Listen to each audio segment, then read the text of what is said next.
Imagine this. You're a 12-year-old boy living in a small Bulgarian village in the year 1550. The morning mist wraps the valley like a shroud as you assist your father with the sheep. The bells around their necks play a gentle melody that has been the soundtrack of your entire life. Your mother is preparing breakfast warm bread and goat's milk that taste like home, safety, and everything you've ever known.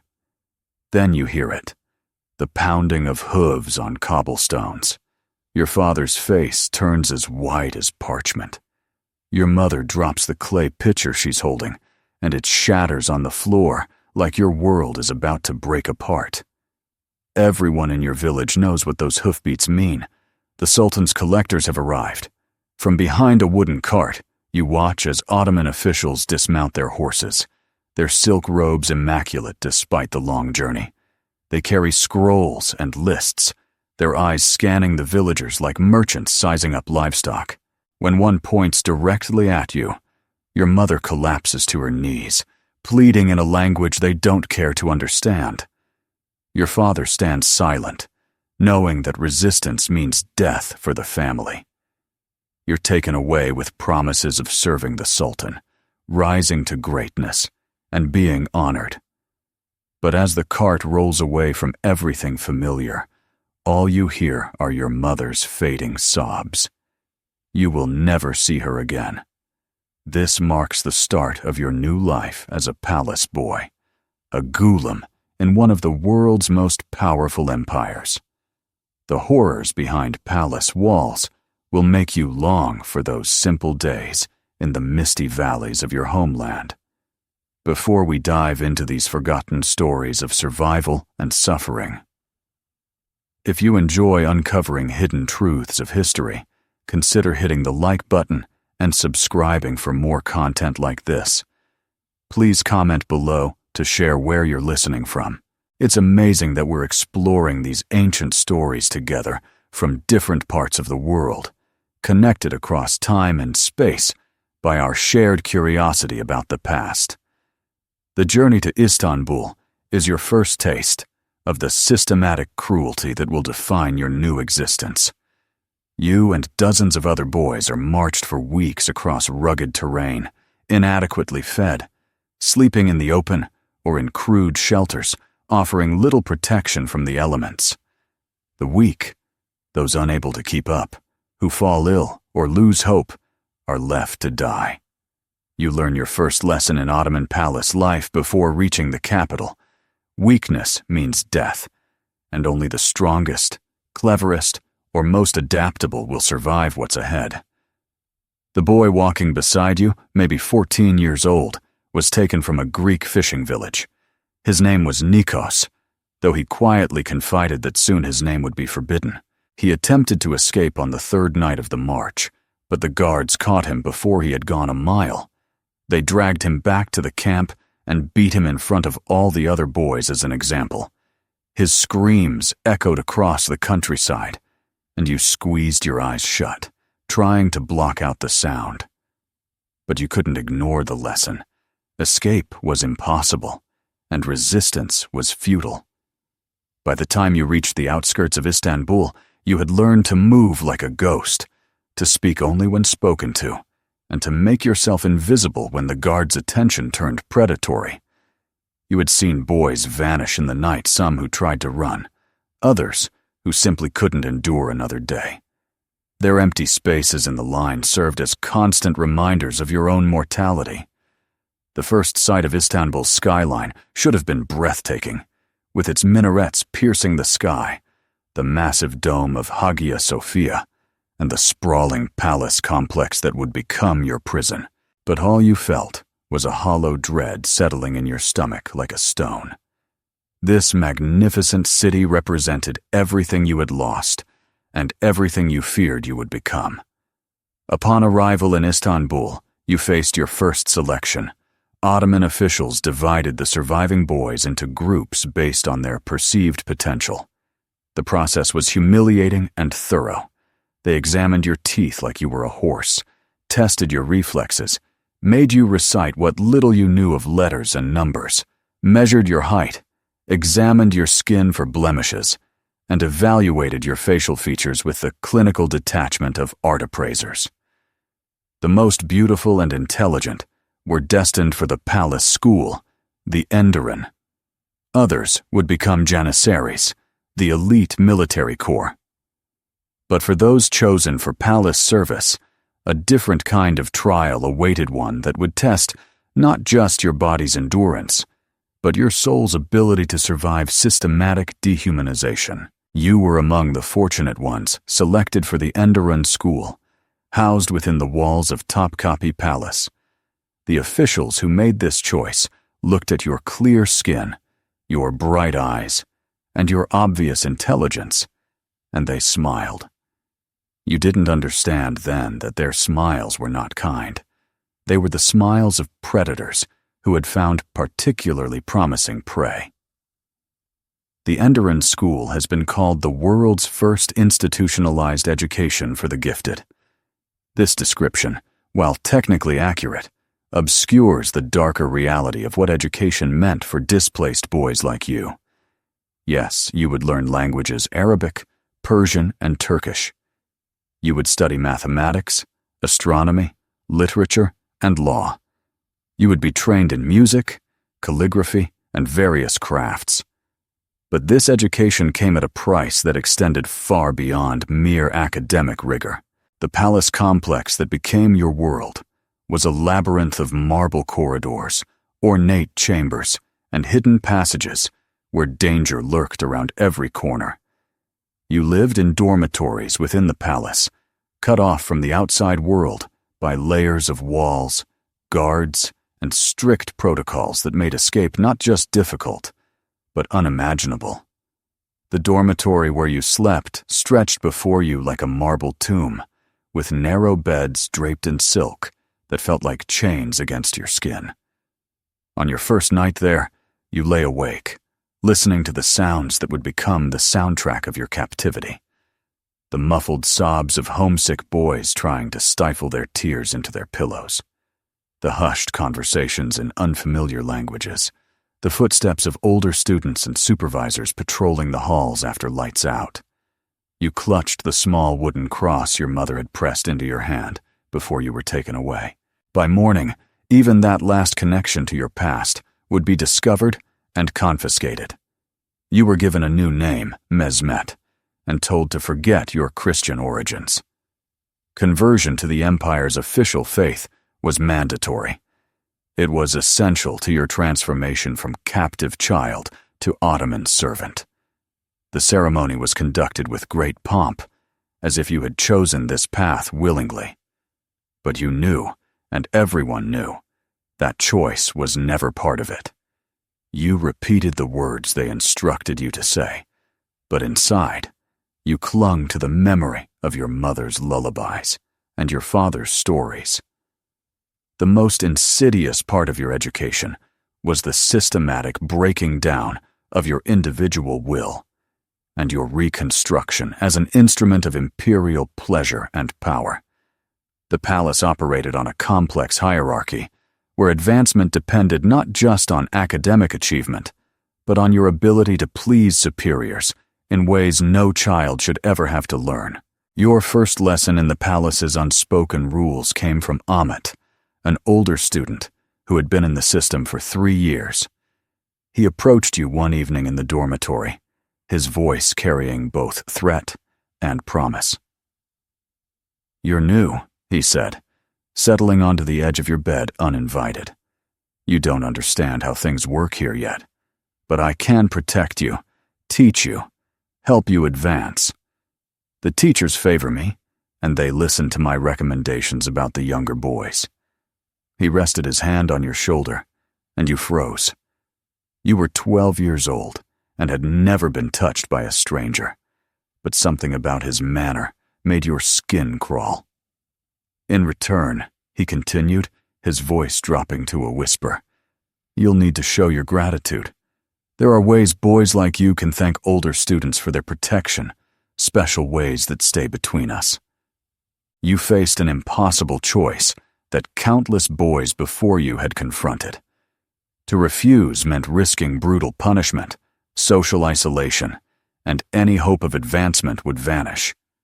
To accept meant surrendering the last remnants of your childhood innocence to a system that viewed your body as a commodity exchanged for favor and protection. There was no good choice, only survival. The palace's predatory sexual ecosystem was intricate, governed by rules established through generations of exploitation. Eunuchs, castrated as boys, and often bearing their own psychological scars, wielded significant power and exploited the steady stream of new arrivals. They knew the system intimately, having once been its victims, but instead of protecting newcomers, many became its most fervent enforcers. Older students preyed on younger ones, perpetuating cycles of abuse that stretched back generations. It was a twisted form of hazing, where the initiated earned their place in the hierarchy by victimizing those below them. Palace officials abused their positions to access the most beautiful boys with impunity, knowing their victims had no recourse and no one to whom they could appeal for justice. What made this system particularly insidious was its integration with the palace's official hierarchy.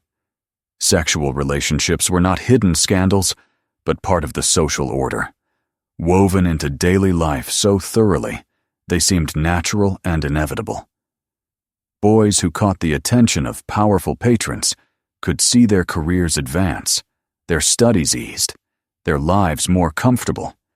Those who refused or displeased their superiors found themselves stuck in menial roles, faced with harsher discipline, or simply vanished from the palace records.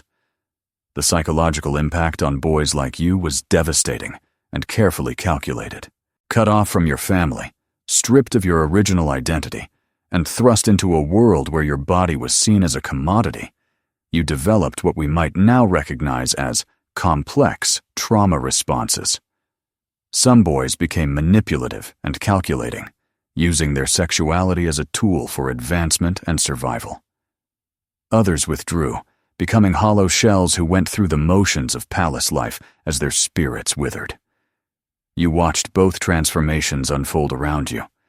Dmitri, from the same region as you, learned to smile and flirt with the older students and teachers. Within 6 months, he had new clothes, better food, and a private tutor for his language studies. But his eyes had grown vacant, and he no longer spoke of home or family. When new boys arrived, he regarded them with the same calculating gaze that officials had once turned on him. Stephanos, a Greek boy who had been a fisherman's son, took the opposite path. He refused all advances, endured beatings and punishment, and gradually faded into a ghostly existence. He performed his duties mechanically, studied adequately but without enthusiasm, and seemed to vanish a little more each day. One morning, his bed was empty, and his name was never mentioned again. You tried to find a middle path, accepting some advances for survival, while maintaining a part of yourself that remained untouched. But the palace was designed to make such compromise impossible. Each day brought new tests, choices between degradation and destruction, and new ways the system sought to remake you in its image. European travelers who visited the Ottoman court occasionally glimpsed this hidden world, though their accounts were often filtered through cultural biases and limited understanding. A 16th-century Venetian ambassador noted the excessive fondness palace officials showed for their young male servants, describing scenes that made him extremely uncomfortable. He wrote of seeing boys as young as 10 or 11 dressed in silk and jewels, attending to older men with familiarity, suggesting relationships far beyond appropriate master-servant dynamics. A 17th-century French diplomat wrote more explicitly about what he witnessed during a palace reception. The young pages moved through the halls like beautiful birds in cages, their eyes downcast, but their bodies adorned for display. One could not help but notice the possessive manner in which certain officials regarded these children, nor the fear in the boys' eyes when their masters approached. The physical conditions of palace life compounded the psychological abuse in ways designed to break down resistance and create dependency. You lived in cramped dormitories with minimal privacy, where every moment was subject to surveillance and control. You were awakened before dawn for prayers you had been forced to learn, fed adequate but not abundant meals at precise times, and subjected to a rigid schedule that left no time for reflection or resistance. Punishments were common and creatively designed to humiliate and break spirits. Boys who violated rules, spoke their native languages, practiced old traditions, or showed insufficient enthusiasm for their new lives, faced beatings, public humiliation, or isolation in chambers barely large enough to lie down in. You witnessed a boy named Milos, caught praying in the manner of his former faith, forced to stand naked in the courtyard for an entire day, while other students were encouraged to mock him. The lesson was clear. Your old identity was not just forbidden, it was a source of shame. The palace's internal economy further complicated your situation and created additional layers of exploitation. You could earn small privileges through good behavior, academic achievement, or by pleasing your superiors in various ways. These privileges, better food, nicer clothing, more comfortable sleeping arrangements, and access to books or musical instruments, became precious commodities in your restricted world. The system created a complex web of dependencies and loyalties, making resistance nearly impossible, with collaboration seeming like the only path to survival. You learned to navigate this economy with the calculating mind of someone much older. Helping older students with their studies could earn you protection from their advances. Demonstrating aptitude in certain subjects could attract the attention of teachers who might shield you from the worst abuses. Perfect obedience and visible enthusiasm for your new life could result in small freedoms that felt enormous in your circumscribed world. Some boys attempted escape, but the palace's location on a peninsula made this extremely difficult. Those caught faced severe punishment, made public to deter others. You witnessed a boy return after trying to flee by swimming across the Golden Horn. Barely alive when dragged back, the beating he received left him permanently injured. He lived as a warning, broken, barely functional, a living example of what happened to those who chose rebellion over submission. The few who managed to flee faced an even more daunting challenge.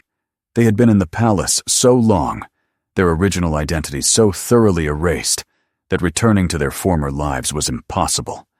Families might not recognize them, communities might reject them as traitors or converts, and they had few skills to survive outside the palace system. Most who escaped were recaptured within days, but even those who remained free often found themselves adrift in a world that no longer had a place for them. As you matured within the system, surviving through intelligence, adaptability, and calculated submission, you faced new challenges and deeper corruption of your soul. The most successful students might be appointed to high governmental positions, but this success came at the cost of perpetuating the very system that had abused them.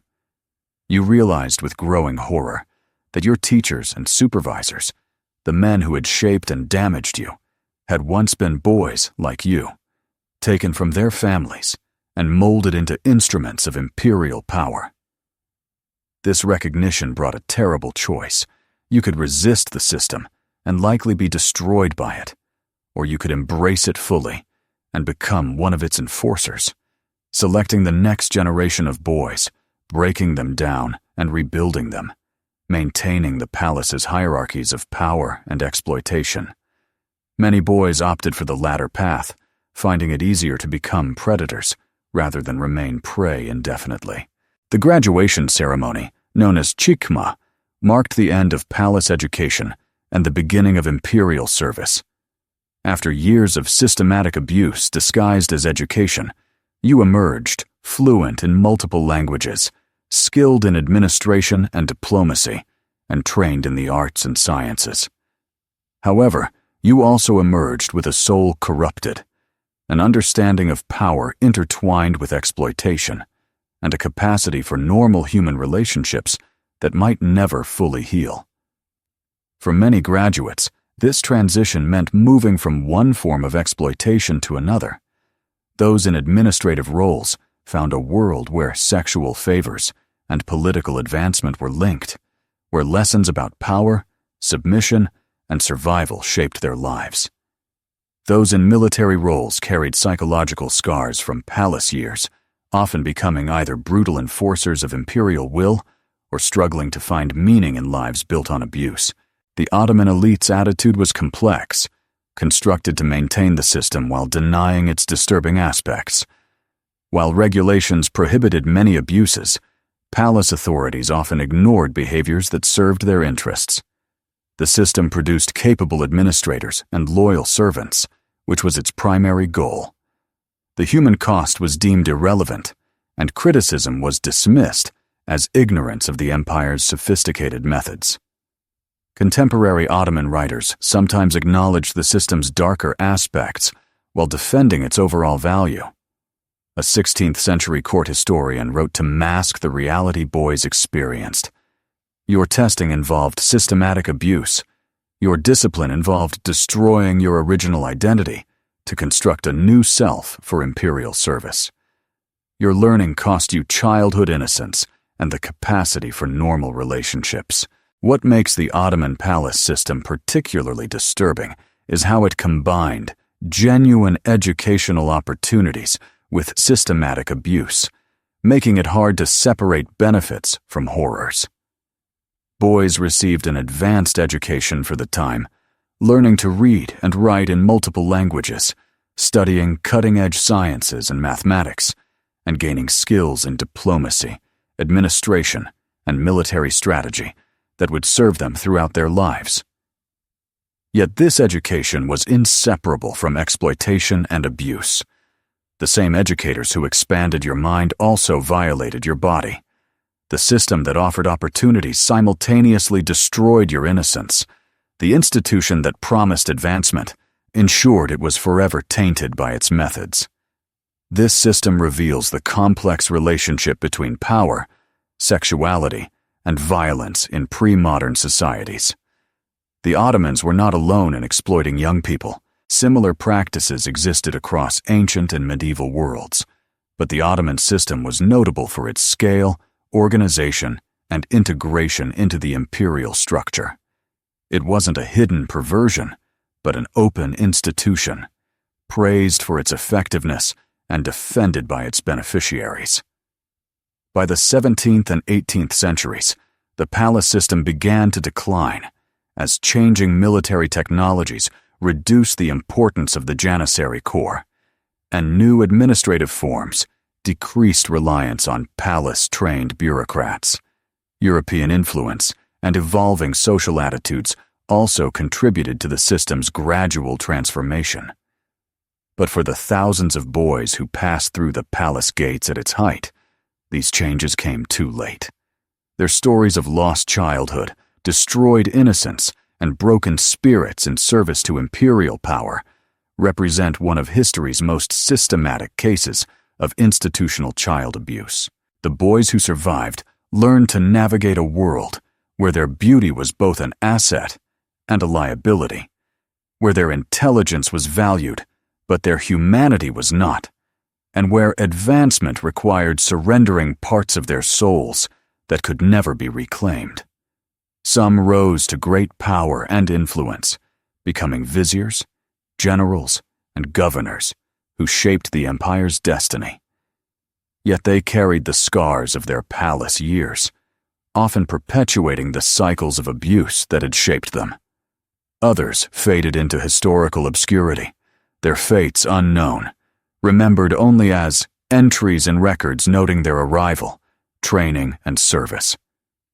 The palace walls that once echoed with their footsteps remain today, transformed into a museum where visitors admire the architectural grandeur and artistic treasures of the Ottoman court. Tourists marvel at the beautiful chambers where the empire's elite were educated, seeing only the physical beauty of the spaces. The marble corridors keep their darkest secrets, and the rooms where education and exploitation intertwined remain silent about the price generations of young boys paid for imperial glory. Guided tours highlight the palace school's educational innovations, its role in training capable administrators, and its contribution to the empire's success. They fail to mention the systematic abuse integral to its operation, the boys who perished rather than yield to its demands, or the men forever altered by their experiences within its walls. As I conclude this account, imagining your story as one among thousands, I'm reminded that these tales of suffering and survival are not merely historical curiosities. They represent real human beings, children torn from their families, stripped of their identities, and forced into a world that valued their bodies and minds while dismissing their humanity as irrelevant to the empire's grand designs. You, the boy I've envisioned standing in those marble corridors, fear in your heart and silence on your lips, represent countless real children whose names we will never know, whose individual stories went unrecorded, whose suffering was ignored by the system that created and sustained it. Your ghost, and the ghosts of all the boys like you, still linger in those palace halls, reminding us that beneath every empire's grandeur lies a foundation built on human suffering, and that the cost of power is often borne by those who have no choice in the matter. The horror lay not just in the violence, but in its systematic application, its normalization, and its thorough erasure from history. You and boys like you lived and died in a system that treated you as beautiful objects to be molded and used, and your stories deserve to be remembered not as exotic historical footnotes, but as testimonies to human resilience in the face of institutionalized cruelty. The morning air that once carried your fearful footsteps has long since faded, but your story echoes through time, demanding that we bear witness to your suffering and remember the terrible cost of the empire's golden age. In remembering your story, we honor not just your individual suffering, but the suffering of all children caught in the machinery of power throughout history, used and discarded by systems that prioritize conquest over compassion, empire over innocence.